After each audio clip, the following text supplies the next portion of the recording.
Jennifer, and I want to bring to you today an introduction to one of my favorite distinctions or concepts that has been so powerful in my life.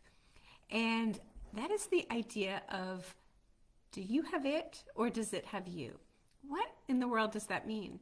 So we all have our natural ways that we are, right? Like we are a certain way, we react certain ways to situations, and certain levels of energy that we bring in response to events. And sometimes it just is what it is. Have you ever had that person in your life that you say, gosh, I wish I could just be a little bit more like them? Everything would be so much easier. If I could only be a little bit more detailed and stop forgetting everything, or if I could just not get so defensive or so angry, that person is so even keeled, right? Gosh, life would be easier. Well, did you ever stop to think that maybe that person is saying the same thing about you? Gosh, if I could just, be more like her, if I could, just stand up for myself and react a little more and get a little more pissed off sometimes and people wouldn't walk all over me. Which way is better? Neither. You are 100% perfect just the way you are. You don't need to wish away your personality characteristics. You don't need to try to change. In fact, honestly, even if you tried to just be different, it really wouldn't last for any time.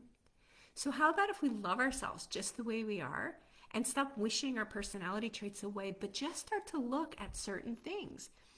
And when I say, do you have it or does it have you? The question is, do you have a choice? Do you have a say? Do you have to be that way? When we start to cultivate awareness of ourselves, we start to open up more possibilities of ways to choose to be in a moment. It's not about changing who I am. But if I tend to be naturally passive and a conflict avoider, which I am, what if I was able to still be me and say, you know what, but in that situation, I'm going to choose to be a little bit more forceful and assertive. I'm still me. Outside of that situation, I go right back to how I was, and I love that about myself. But it's about being able to choose, because when it has us, we don't have a choice. If somebody's super detailed, they're always detailed. And even when they're like, I wish I could just leave this mess, they can't. Everything has to be in order. And sometimes that doesn't work. It does not serve us in every situation. So we don't look at the situations we're successful. We look at the situations where we're frustrated because, of course, that's our default to focus on. And then we say, I wish I wasn't like that. I wish I was more like so-and-so. But that person is experiencing the exact opposite because their personality trait doesn't serve them in every situation.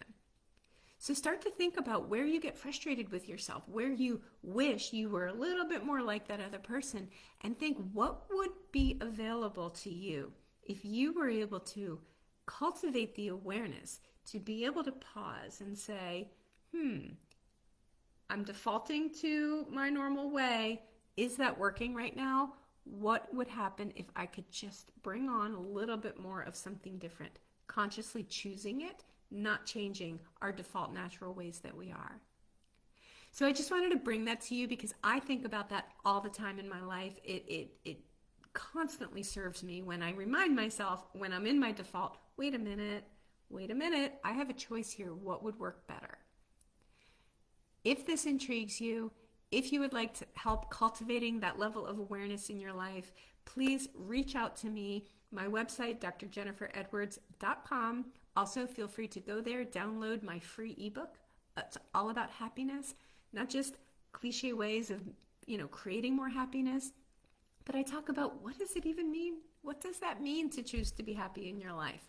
So I hope you all have a wonderful day, and I will be back soon. Bye-bye.